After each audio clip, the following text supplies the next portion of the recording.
The Foolish Barber. This story is of a city called Patliputra. There once lived a merchant named Manibhadra along with his wife Gayatri. They were very rich. They had a lot of land and they lived in a mansion. Manibhadra was a kind man.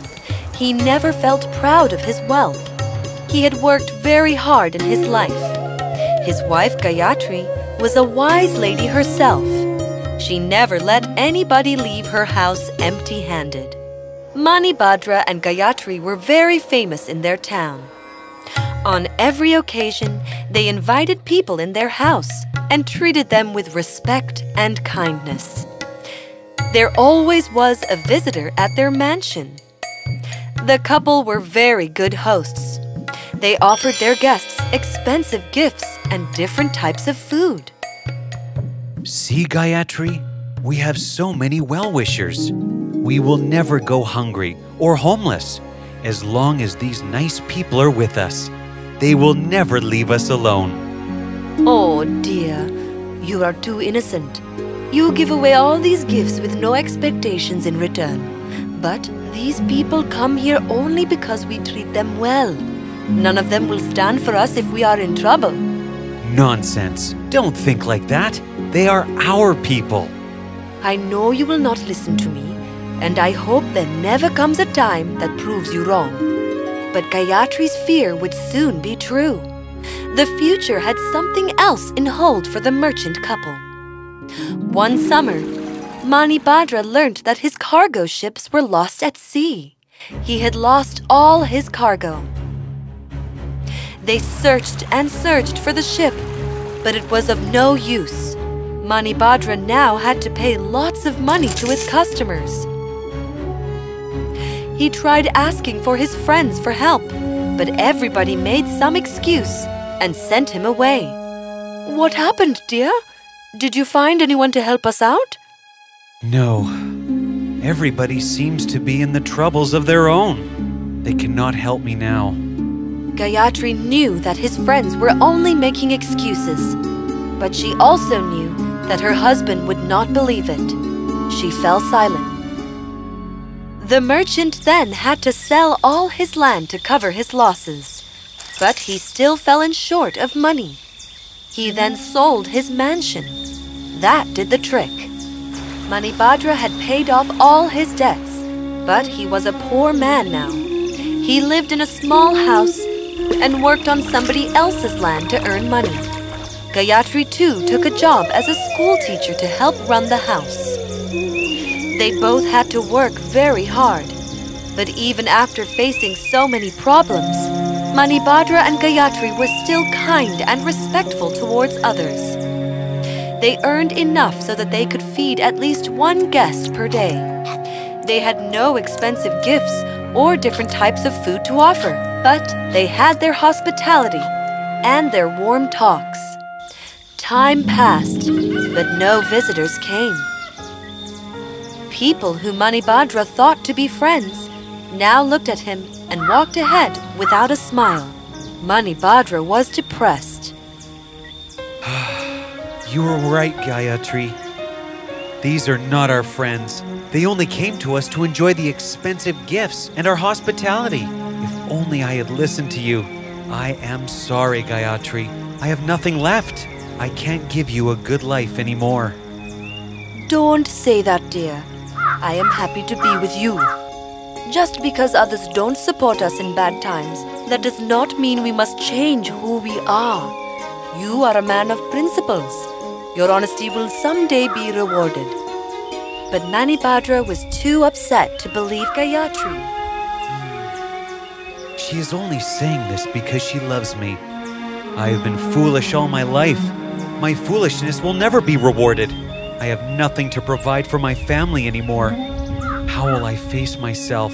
It's all my fault. Isn't it better to die than to live with this guilt forever? Blaming himself, the merchant fell asleep. Manny! Wake up, Manny! Huh? What is happening? Who are you? I am a monk. I have come here to help you. You must not lose heart in the face of problems. You must face them. I am a foolish person. I can't face what I have done.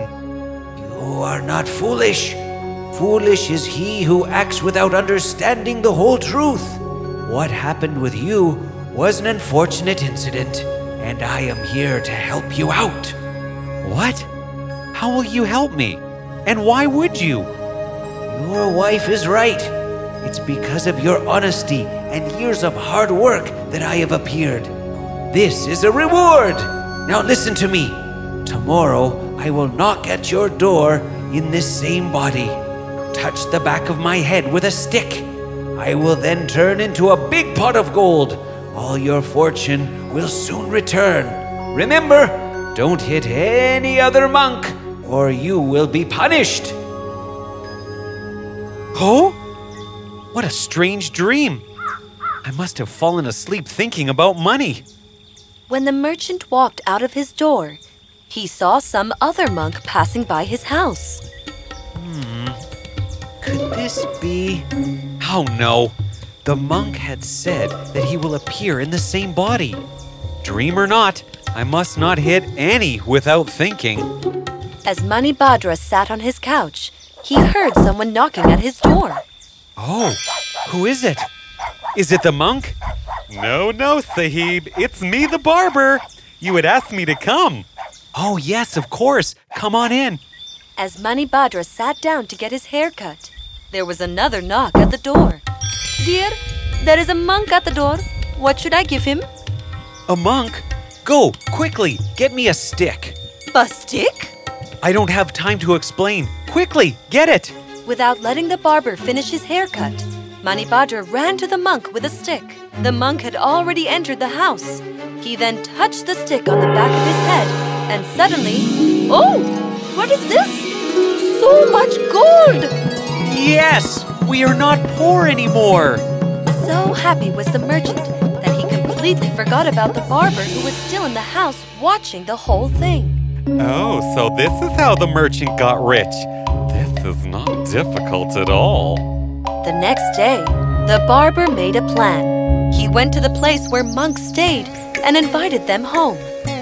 The monks were hesitant, but they took pity on the barber, who begged them to come.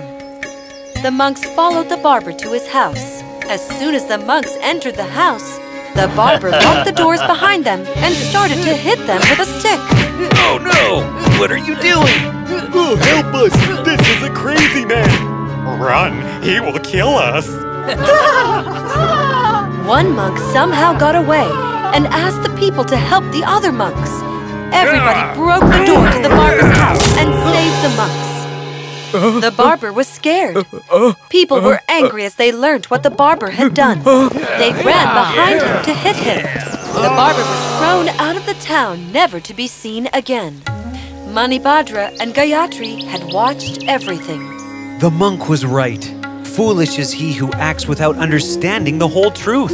The foolish barber only knew that I touched a monk with a stick, and he then turned into gold. But he didn't know about my dream.